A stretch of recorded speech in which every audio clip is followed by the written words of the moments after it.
Bonjour à toutes, bonjour à tous. C'est Paul Dame pour vous présenter un nouveau sapin en sucette. Et aujourd'hui, on va parler de pénicilline, donc un antibiotique. Bon, de là, voilà. Et de fromage. De Roquefort, peut-être de Camembert, que sais-je. Toujours est-il que on va voir qu'il y a un lien assez proche puisque la pénicilline découverte par Alexander Fleming après que des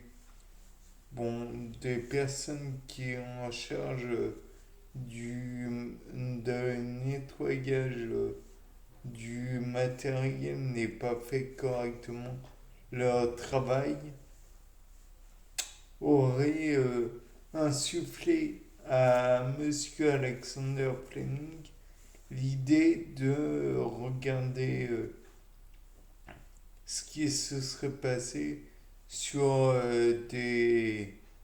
oh, des auréoles, je sais plus comment ça s'appelle, enfin bref, où il n'y avait pas de bactéries. Bon, là, on peut se dire, c'est quoi le rapport avec avec le fromage?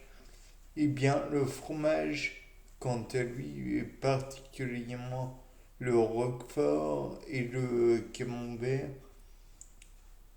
et probablement d'autres, mais je ne les connais pas tous,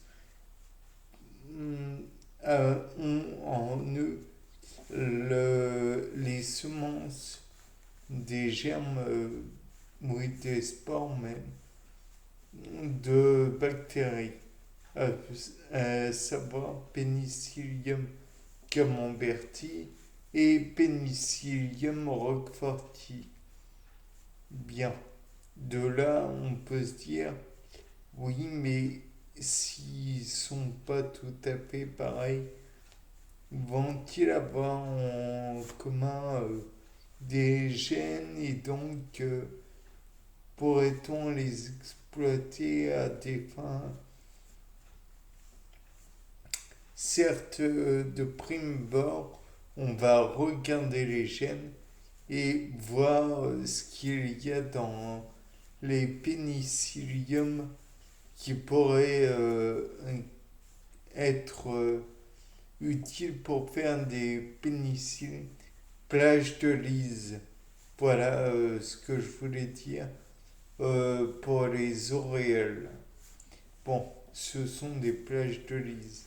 C'est-à-dire que il est impossible pour une bactérie d'entrer sur cette plage sans cet environnement sans être intoxiqué.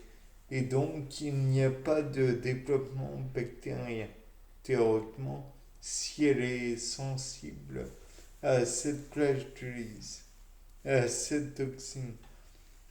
Et donc, pour en revenir à Alexander Fleming, c'est qu'il avait vu les développements bactériens, mais bah, il n'avait pas vu grand-chose. Enfin, il avait vu qu'il n'y avait pas de développement bactérien sur ces plages de lys. Il n'y avait de développement bactérien qu'autour. Donc il s'est dit peut-être que dans cette plage de lys, il y a des substances qui empêchent le développement des autres bactéries. Et là était venue à l'idée de faire des antibiotiques à partir de pénicilline et donc cette substance. Mais il faut dire aussi que la pénicilline, c'est peut-être utile contre les bactéries, mais pas énormément contre les autres, les virus par exemple. Ils arrivent à supporter. Ou alors, il faut rappeler aussi que quand nous en absorbons, eh bien, nous la rejetons massivement. Il y en a beaucoup dans les urines. Est-ce que vous voyez le délire urophile? Bon, eh bien, je ne vous ferai pas le plaisir d'aller plus loin.